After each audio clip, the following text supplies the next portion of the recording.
Вярвам в един Бог Отец, Вседържител, Творец на небето и земята, на всичко видимо и невидимо, и в един Господ Исус Христос, Сина Божий, единородния, който е роден от Отца преди всички векове, светлина от светлина, Бог истинен от Бог истинен, роден, несътворен, единосъщен с Отца, чрез когото всичко е станало, който заради нас, човеците, и заради нашето спасение слезе от небесата и се въплати от Святия Дух и Дева Мария и стана човек.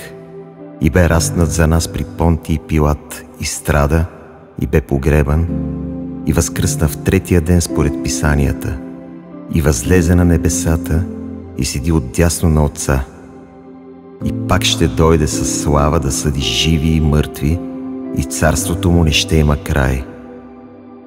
И в Святия Дух Господа, животворящия, който от Отца изхожда, на когото се покланяме и го славим наравно с Отца и Сина, и който е говорил чрез пророците, в една свята, вселенска и апостолска църква изповядвам едно кръщение за опрощаване на греховете.